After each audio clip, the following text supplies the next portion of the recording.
Welcome to online lecture series in organic chemistry, and we are going to discuss the stability of metal complexes. In an earlier video we have seen the factors affecting the stability of metal complexes, especially effect of nature of ligands on the stability of metal complexes. In this video we are going to discuss the nature of presence of ring structure or chelation on the stability of metal complexes. Now the complexes with chelate group like ethylene diamine or any other, for example EDTA, these are more stable as compared to the complexes with unidentate ligands like NH3, H2O, F-, etc. It means polydentate chelating ligands form more stable complexes than the monodentate ligands. Now this can be understood by considering the example of tetramine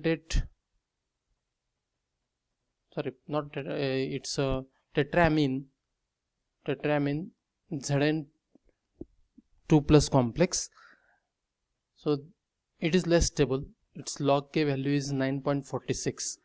NH3, these are the monodentate ligands, whereas when Zn forms the complex with bidentate ligand, that is ethylene diamine, then bis ethylene diamine Zn 2+, this complex, it is more stable, its log K value is 11.07.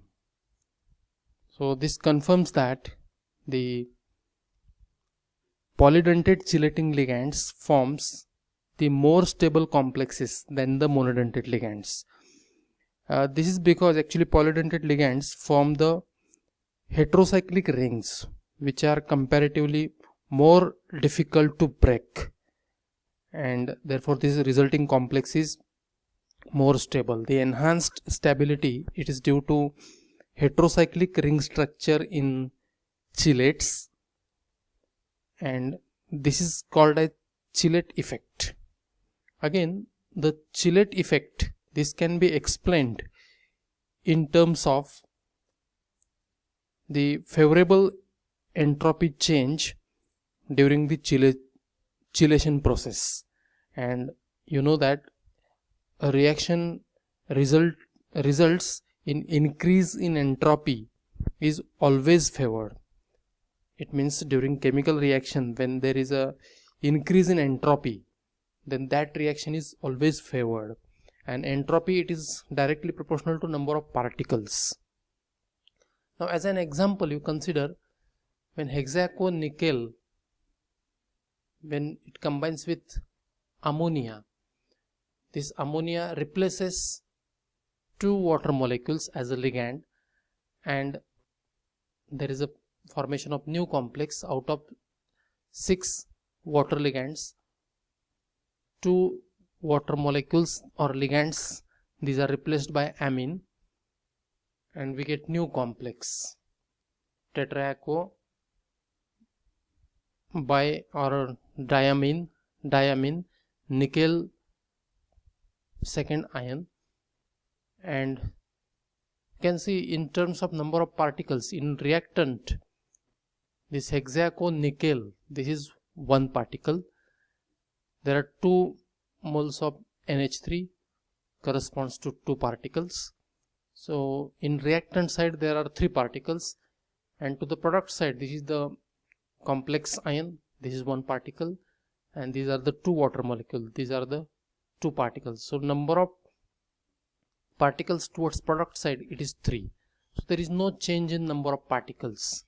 It means there is no any entropy change. Number of particles remains constant, and therefore there is no entropy change. And meaning of this is these 2 complexes are equally stable. Consider another example.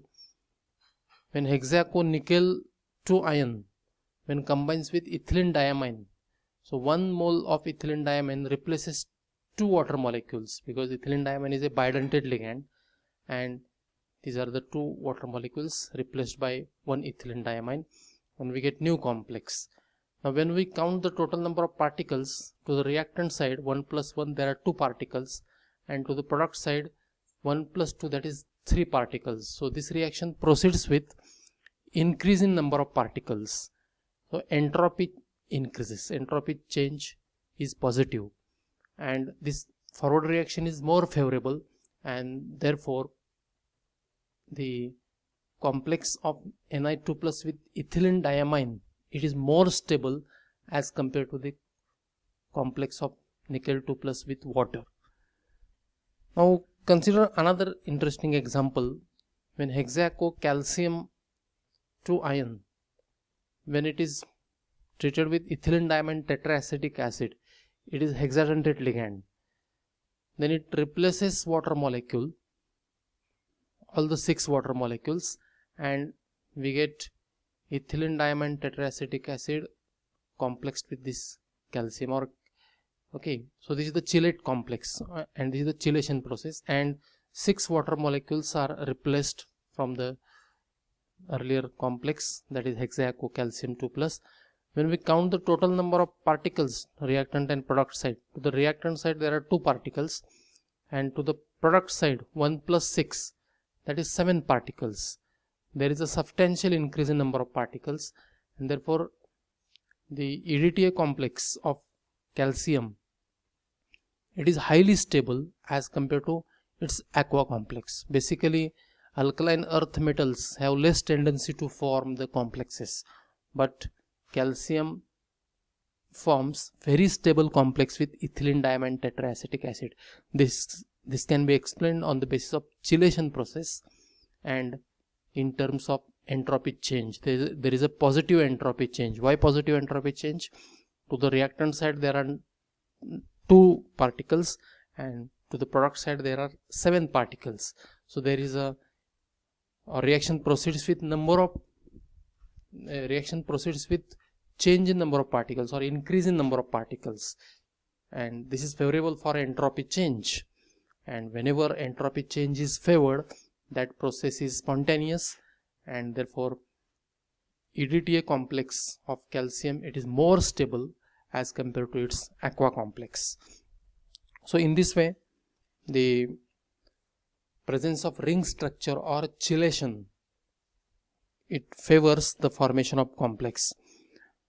Again, the number of chelate rings and chelate size plays important role in the stability of metal complexes, and here the stability of metal chelate depends upon total number of chelate rings in the complex and the number of atoms in each ring.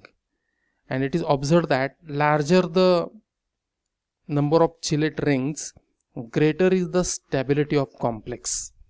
Now from this table it is clear that when metal forms the complex with monodentate ligand, that is amine, then chelate rings are 0, and these are the log K values with various metal ions, iron, cobalt, nickel, copper.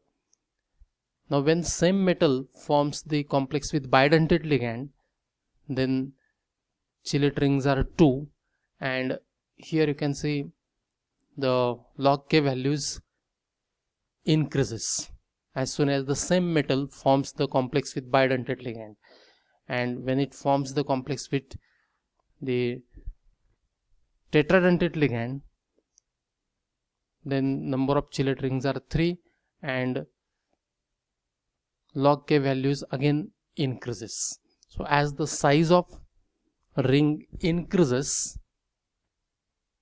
at the same time as the number of atoms in ring increases, the stability constant of that particular complex also increases.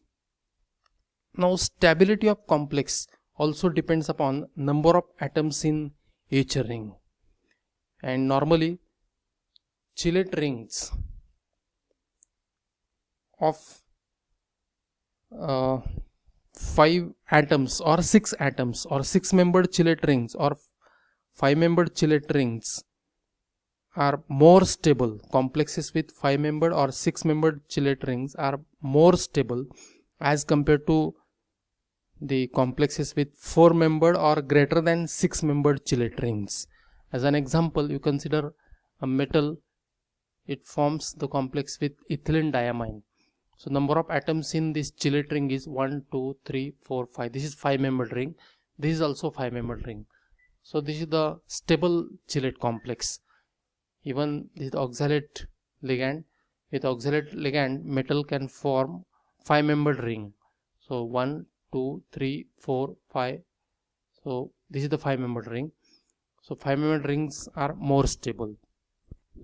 The 6-membered chelate rings are also more stable, but here you can see the unsaturated ligands, that is ligands with double bonds, form very stable metal complexes with 6-membered ring. This is because in such a complexes, pi electron density, it is delocalized and spread over the ring, which is stabilized by resonance.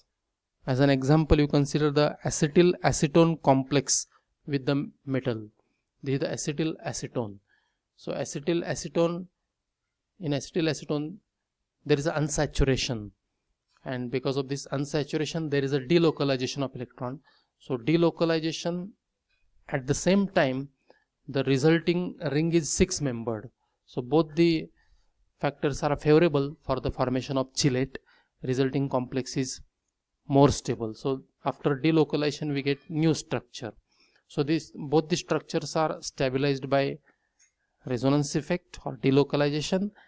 At the same time, ring size is also favorable, that is 6-membered rings are there and resulting complexes are more stable.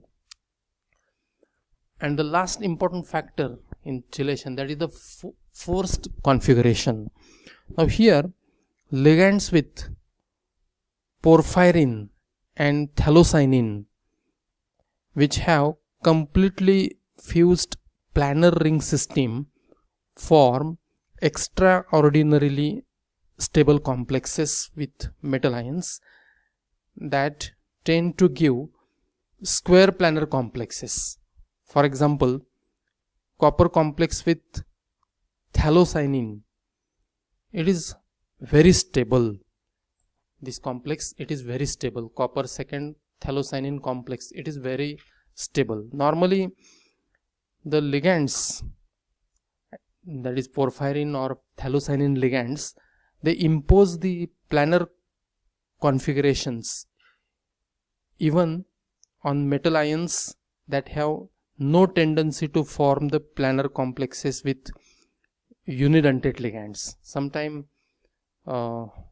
metal ions such as beryllium or zinc, they are not forming square planar complexes with monodentate ligands, but with phthalocyanine and porphyrin they form the square planar complexes. This is called as forced configurations.